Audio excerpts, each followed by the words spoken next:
Olá, seja muito bem-vindo mais uma vez ao Trilha do Saber, programa que fala sobre educação, cultura, arte, ciência e muito mais. E hoje você confere por aqui. Estudantes do Colégio Estadual Agrícola Olegário de Macedo tiveram uma aula muito diferente. Eles visitaram uma caverna e aprenderam muito por lá. Por que os problemas se repetem? Você já fez essa pergunta? Nós vamos te explicar o motivo. E ainda hoje, a homenagem que 4 turmas prepararam para a professora Cris. Tudo isso e muito mais a partir de agora. Fique com a gente, o Trilha do Saber já está no ar.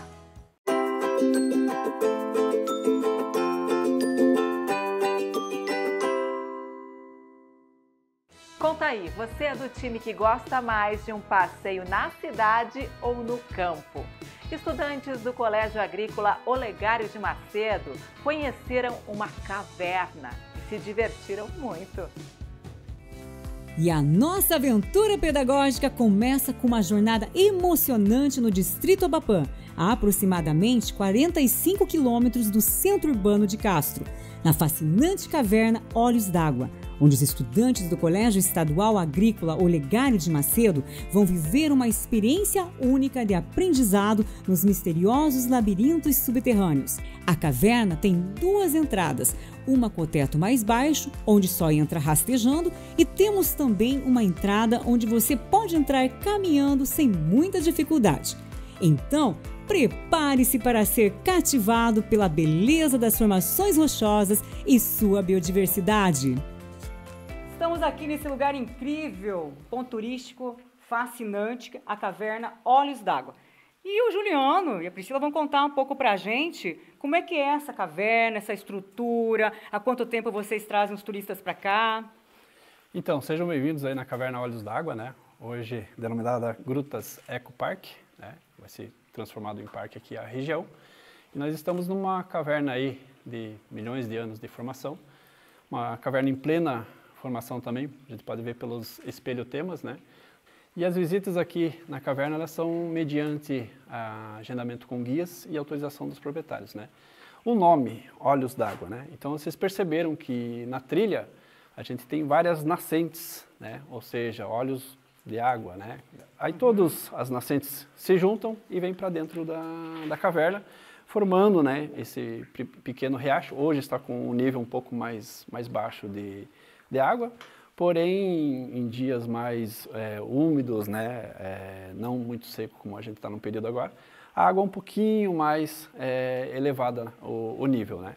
Agora, para entrar aqui, parece um labirinto, não é perigoso se perder aqui dentro, ficar aqui dentro, como é que funciona isso? É bem perigoso, não é, Priscila? Sim. É bem perigoso. A gente como guia, né, já faz alguns anos aí que faz a visitação, a gente toma sempre o cuidado para não levar, no caso, o turista para uma galeria errada, ou que não esteja no nível adequado fisicamente para ele, né? Então a caverna ela tem, além de um núcleo principal, a formação de outras galerias que podem ir e voltar por ela ou simplesmente dar uma volta que você sai num outro lugar totalmente diferente. Eu e a Priscila temos essa autorização dos proprietários, temos o conhecimento necessário para entrar e também sair de dentro da caverna se caso houver alguma emergência. Vocês colocam os turistas aqui dentro da caverna, mas com segurança. Tem o capacete, tem a bota, tem a perneira, então todo esse cuidado é feito e por isso que é legal. Até porque é uma aventura entrar aqui. É uma aventura,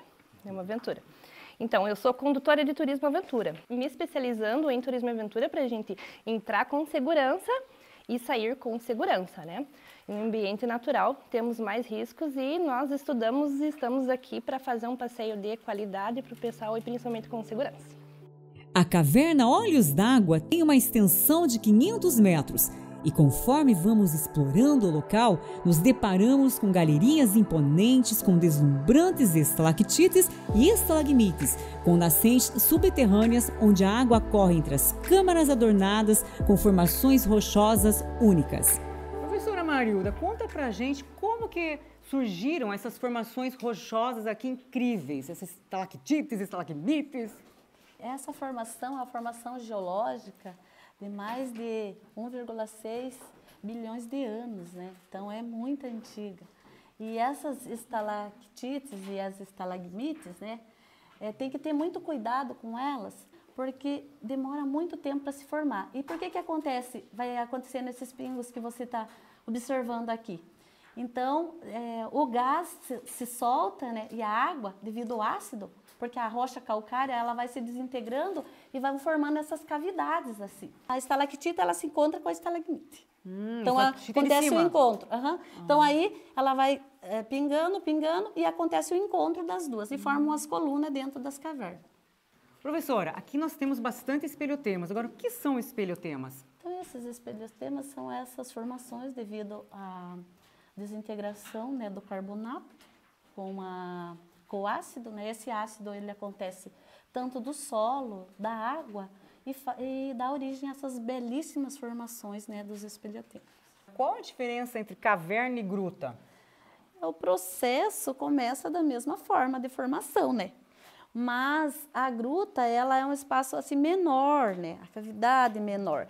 A caverna ela é mais extensa, com mais labirintos, uma área mais profunda desse processo de desintegração do carbonato com o ácido, né, esse contato. Então ele vai, às vezes tem um rio que cruza por dentro, que é o caso aqui, né? Então nós temos aqui uma caverna.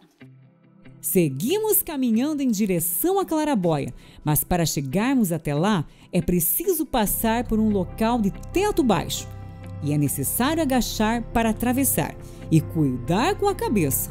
Por isso, é importante usar o capacete.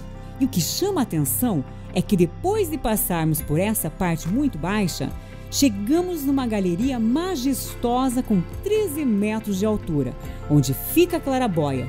E o visual é simplesmente de tirar o fôlego, pois os raios do sol iluminam os espelhotemas e movem-se para cima e para baixo num feixe de luz.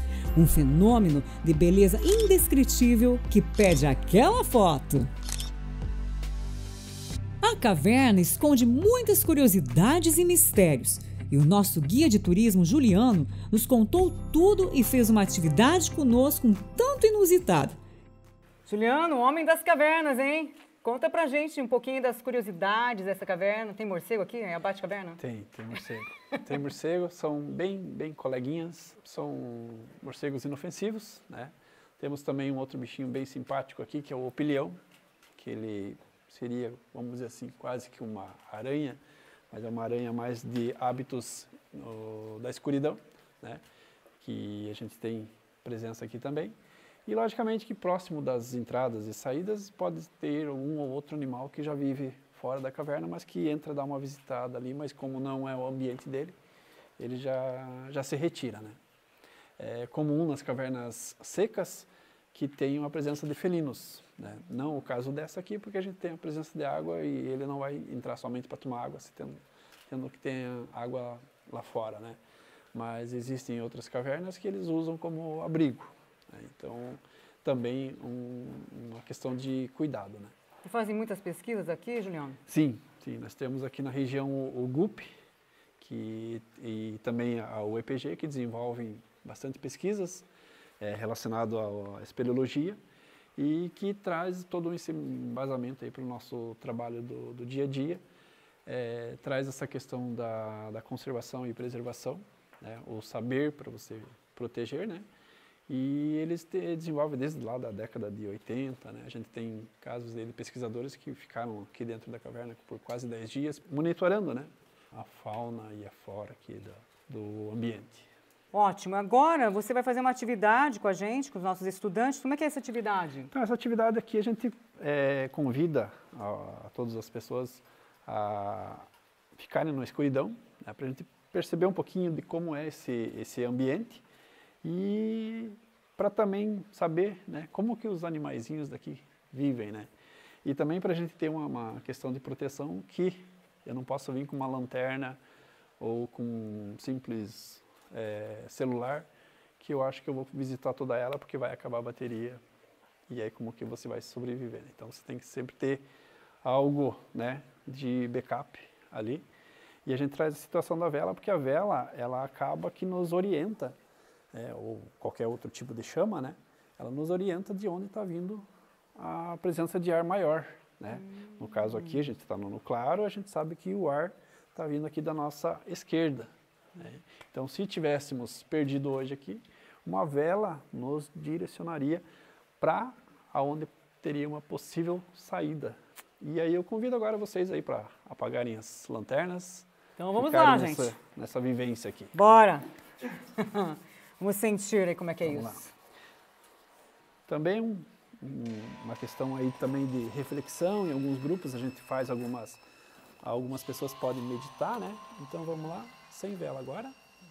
Agora, pessoal, vocês colocam a palma da mão na ponta do nariz, mas sem tocar no nariz.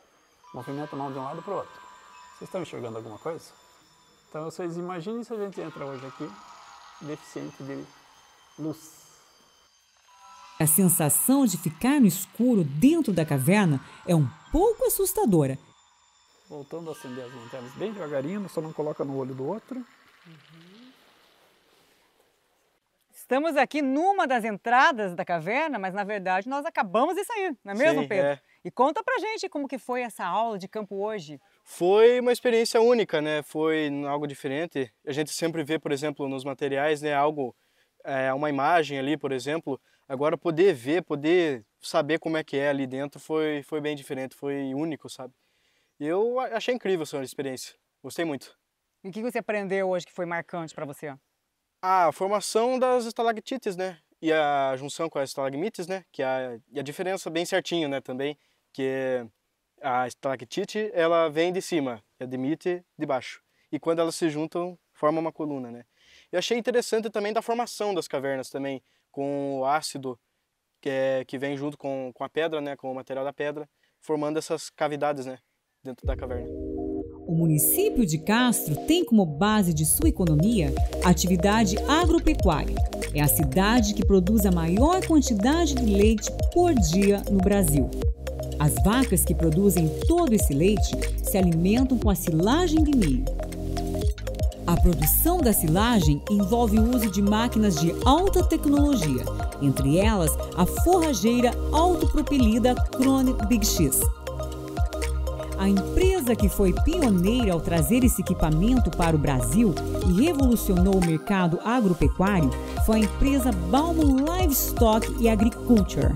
Os estudantes do Colégio Estadual Agrícola Olegário de Macedo tiveram capacitação técnica de alta qualidade no centro de treinamento da Baumann. Fabiano, qual a importância de ter essa parceria aí com os colégios agrícolas? Keila, para nós essa parceria é muito importante porque o que uma empresa mais precisa para crescer, né, em todos os âmbitos, seja na parte técnica, na parte comercial, é de gente qualificada. E nós que estamos aqui com uma empresa que está crescendo muito rapidamente, é o nosso maior desafio, a formação de pessoas. E a gente, por isso, está sempre muito próximo aqui do Colégio Agrícola e espera poder contar com muitos desses alunos, que hoje são alunos, né, fazendo parte do nosso time futuramente. E tem gente que estudou lá e hoje trabalha aqui? Tem, nós temos várias pessoas que já passaram pelo colégio. Temos o Christian Soares, por exemplo, que há 2 semanas atrás deu um treinamento lá no colégio sobre agricultura de precisão e que é um aluno egresso do Colégio Agrícola. Terminou faz pouco tempo e já está conosco aqui, fazendo sucesso, inclusive. Que bacana! Agora queremos saber qual a função dessa máquina? Essa é uma boa pergunta para quem nunca viu, né? Essa aqui é uma máquina cuja categoria é da máquina agrícola mais potente do mundo. Considerando todas as categorias, os tratores, essa aqui é a máquina com a maior quantidade de cavalos de potência, né? 1.180 cavalos. Isso aqui é uma colhedora de forragem. Basicamente o que ela faz é pegar a planta do milho, ela entra na lavoura quando o milho está lá bonitão, quase no ponto de milho verde, um pouquinho depois, um pouquinho mais madura do que isso, pica tudo isso e transforma em alimento para o gado. Então basicamente o trabalho dela é entrar na lavoura, colher a planta inteira, o caule, as folhas, a espiga, processar tudo aquilo num tamanho de partícula adequada e transformar isso em silagem de milho, que venha a ser alimento para gado de corte, para gado de leite. A capacitação começou com a apresentação teórica sobre o funcionamento dos equipamentos de alta tecnologia, como a forrageira autopropelida Krone Big X. E na segunda etapa do treinamento, os nossos estudantes aprenderam na prática com o técnico alemão Frederick todos os detalhes de como funciona essa máquina gigante, tão importante para a alimentação do gado leiteiro. angetrieben und die dreht sich dann im Betrieb mit 1200 Umdrehungen pro Minute. Através da nossa correia é acionado o nosso tambor e o material será cortado. Uma coisa muito importante também é a nossa contralâmina. Porquê? Porque ela está tão justa às nossas facas que o material não seja dobrado para baixo e seja cortado perfeitamente. Okay? Quer dizer que as facas têm sempre de estar mesmo justas à nossa contralâmina. O assunto estava muito interessante e os nossos estudantes aproveitaram ao máximo o treinamento para tirar as dúvidas com o Frederic. E você pensa que o treinamento acabou? Só que não! Nossos estudantes foram para o pátio onde existem muitas outras máquinas de alta tecnologia e eficiência. E o Lucas explicou tudo para nós. Lucas, conta pra gente qual que é a função aí dessas máquinas aqui, porque são diferentes. São diferentes, são as enfardadoras. Então são máquinas específicas para produzir pré-secados e feno, fazer as bolas, né, desses produtos para conservação de alimento.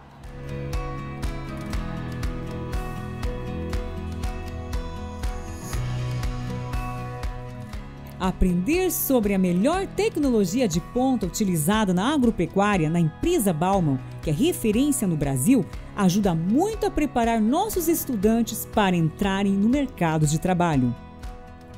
E aí, Murilo, o que tá achando do treinamento? Uma baita experiência, não? Isso aí pode ajudar a gente no futuro aí de uma forma que, pegando conhecimento, pegando prática, aí é muito importante pra gente. E essa máquina, ela serve para quê? Essa aqui ela pode ser uma forrageira, uma silageira, ela tem vários tipos de corte, ela se ajusta bem ao tipo de clima do país, do lugar que ela está, ela é bem interessante e bem tecnológica. Luiz Eduardo, você que estuda no colégio agrícola, foi importante estar aqui hoje fazendo parte dessa capacitação, desse treinamento, aí, inclusive você treinou até o teu inglês que eu vi? Com certeza, deu uma praticada, mas é muito importante a gente ter esse conhecimento, né? Conhecer uma máquina de perto com uma tecnologia dessa embarcada, né, que hoje em dia tem muitas regiões do Brasil que a gente não consegue encontrar uma máquina dessa, né, e aqui em Castro é um lugar propício que a gente está conseguindo, como a marca Baumann, né, conseguiu trazer nós aqui, e também um alemão, né, explicar direto lá na fábrica da Alemanha sobre a Krone. Pensando no mercado de trabalho, em que isso te ajuda? É excelente, né, para o nosso aprendizado, até lá na frente, tudo, né, até na hora do serviço, né, você não vai chegar perdido, né, você já vai ter uma noção, né, como funciona, pode até se destacar na frente dos outros.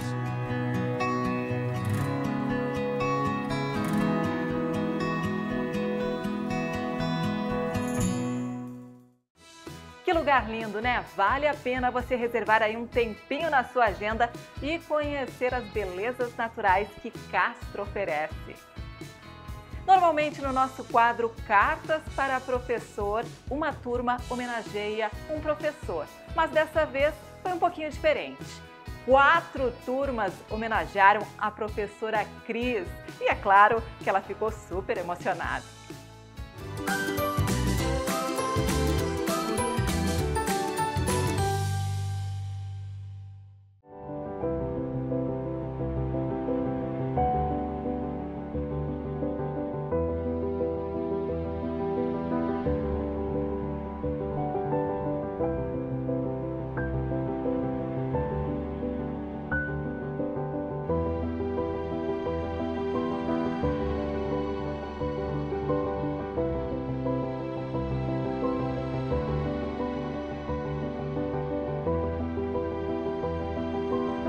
Querida professora Cris, é com muita alegria e admiração que viemos hoje prestar uma homenagem à professora que transformou nossas aulas de Química em algo muito além de fórmulas e reações. Então, de brincadeira, Você não né? é apenas uma professora, é uma inspiração para todos nós.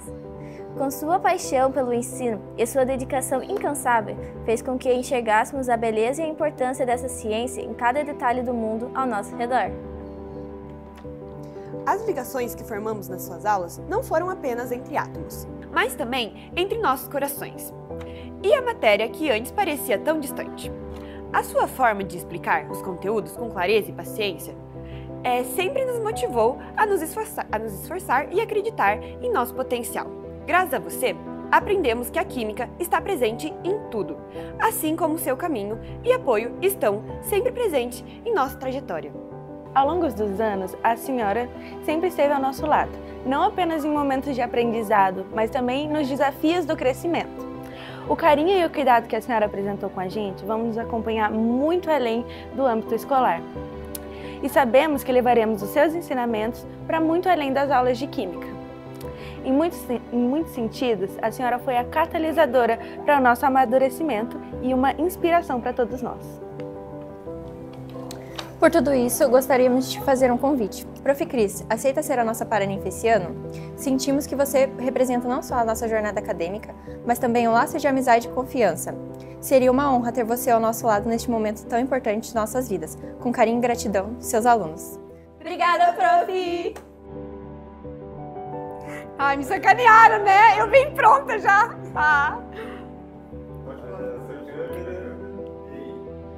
Tá, eu aceito, claro. Ai, eu fiquei bem feliz. Ai, que... Sei nem o que falar. Sim, eu adoro os meus alunos. Você achou que era uma surpresa, né? Da SED? Ah, por favor.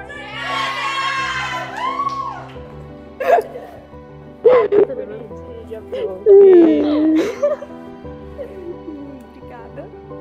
Vocês são muito queridos.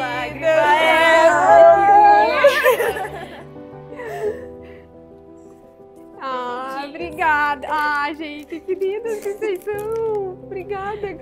Ah, eu fiquei bem feliz, realmente não esperava, me pegaram de surpresa. É claro que eu fico bastante feliz, assim, porque eu não espero, assim, eu sou tão exigente, né, tão briguenta, e aí, justo eu, assim, sei lá, fiquei bem feliz, obrigada mesmo, claro que eu aceito, né?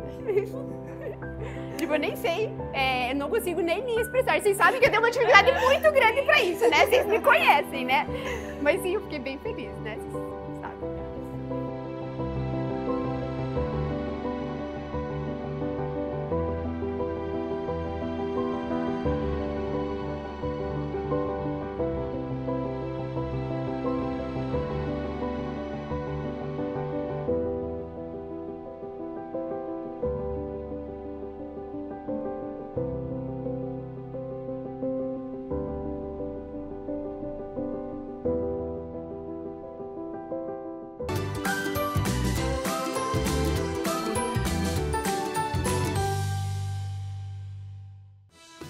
Que homenagem maravilhosa, né? Parabéns à professora Cris, que é tão querida pelos alunos. Final de ano chegou e normalmente a gente começa com aquelas retrospectivas. Você já parou para pensar por que os problemas se repetem? É sobre isso que a gente vai falar agora com o escritor de uma obra que trata esse assunto.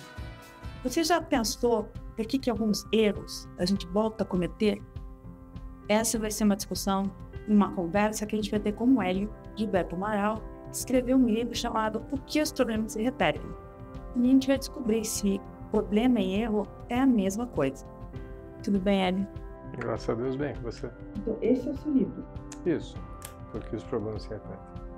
E por que um engenheiro foi falar justamente de erros e problemas? Bem, o que me direcionou a isso foi uma fase da minha carreira onde eu trabalhei durante mais de 10 anos com qualidade e produtividade. E na área da qualidade é comum você ter técnicas de análise e solução de problemas, de melhoria de processos. E durante esse tempo eu trabalhei como consultor em muitas empresas e percebi que em várias delas os problemas se repetiam. Mesmo com as técnicas, mesmo com os sistemas avançados de qualidade e tal, você tinha problemas que eram recorrentes e voltavam sempre. E aquilo ficava na cabeça, né? Por que os problemas que deveriam desaparecer voltam à tona, né, de tempos em tempos? Isso que me levou a escrever.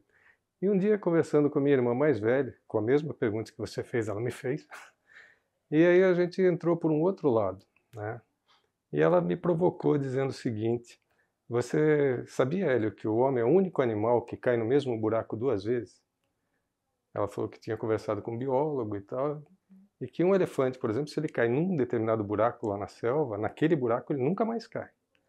E o homem não, o homem cai no mesmo buraco diversas vezes, e essa coisa me deixou curioso. Aí eu comecei a estudar, comecei a pensar, comecei a refletir. por que isso acontece? Por que o ser humano, que se considera tão inteligente, repete determinados comportamentos que criam determinados problemas, né, de forma sequencial. E isso vem na nossa história desde que o ser humano é ser humano. Desde que o ser humano é ser humano. E quais fatores que você identificou que fazem com que a gente repita esses erros, caia no mesmo buraco 2 vezes? Bem, existem vários fatores, né? E é justamente a divisão que foi feita no livro. O primeiro fator é a própria definição do que é um problema, né? Às vezes a pessoa define problema, por exemplo, como falta de. Falta de nunca é problema. Falta de é uma solução frustrada. Você não tem aquilo e você acha que aquilo ia resolver, mas ele não é o teu problema, né? Isso daí faz com que a pessoa faça determinadas ações que momentaneamente resolvem, mas que o problema retorna, porque ela não bloqueou a causa. Muitas vezes a gente só ataca o efeito do problema, né? Muitas vezes a solução não é uma solução completa, é uma solução parcial ou uma solução provisória. Você vai no dentista, põe um curativo e resolvido o problema, né? Não tem mais problema. E obviamente que daqui a pouco o dente vai voltar a doer. Então o livro é dividido em 4 partes, né? A primeira é justamente tentar dar uma definição de problema que facilite a não ocorrência dele de novo. Como um problema é uma situação não desejável e que te incomoda. É aí que a gente faz a diferença de problema e erro? Com certeza. Uma situação não desejável não necessariamente é decorrente de um erro. Aquilo que a gente discutiu, você pega Covid, você está com problema, tá? Mas você não necessariamente você cometeu nenhum erro, certo? Para que aquilo ocorresse. A segunda coisa é a questão das causas, né? Você tem causas das causas, né? Qual é a causa fundamental? O princípio de Pareto. Um problema pode ter várias causas, você bloqueia uma, ele acontece numa menor frequência por outra causa. E aí você tem a terceira parte das soluções.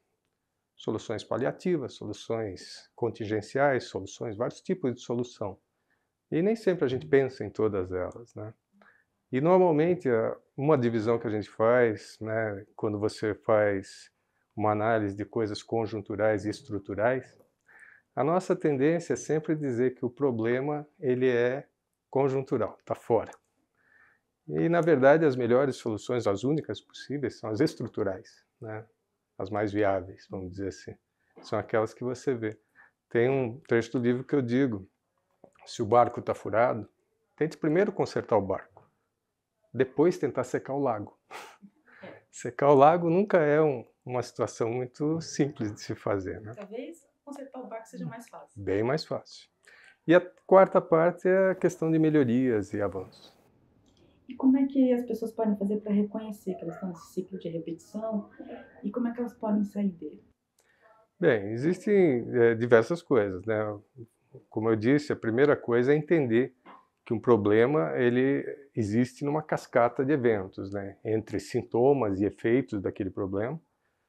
O problema em si, você tem uma pneumonia, você vai estar com febre, certo? Se você só atacar o sintoma, que é a febre, tá? A pneumonia continua lá e pode se agravar, né? Você tem as causas da pneumonia. Por que você pegou pneumonia? Você está com baixa imunidade, você foi para um lugar muito frio, por que você pegou pneumonia, né? E você tem o bloqueio dessas causas para que aquilo não ocorra de novo, né? Então você vai resolver o problema que seria momentâneo, né? E a solução tem que pegar as 3 coisas. Tem que atacar o efeito, tem que atacar o problema em si e atacar as causas. Se você fizer isso, dificilmente ele vai se repetir por aquela causa. Você acha que isso funcionaria nas escolas também? Com certeza, com certeza. E o problema, ou esse erro, ele pode ser uma oportunidade de ser uma lição? Eu posso aprender com ele? Sim. Como é que eu tiro uma boa lição desse erro, desse problema? Você usou uma palavra fantástica, tá? Oportunidade. Na verdade, todo problema ele é uma oportunidade de melhoria. Se você definir problema dessa maneira, alguma coisa que não está na situação ideal e te incomoda, ele é um problema. Uma coisa que não está na situação ideal, você tem um carro, mas aparece um carro melhor, você chama isso de oportunidade. Mas no final é a mesma situação, tá? Então, eu acho que se a pessoa tem os conceitos bem estruturados e ela aplica esses conceitos, os resultados sempre são muito bons, seja na escola, seja na vida pessoal, seja no trabalho, onde for. E com essas dicas de como fazer um 2025 melhor, a gente encerra o programa. Lembrando que o Trilha do Saber é realizado pelo Núcleo de Comunicação Setorial da Secretaria de Educação do Paraná. E você pode rever este e outros programas através do QR Code que está aí na sua tela. A gente volta na próxima semana. Tchau, tchau, até a próxima!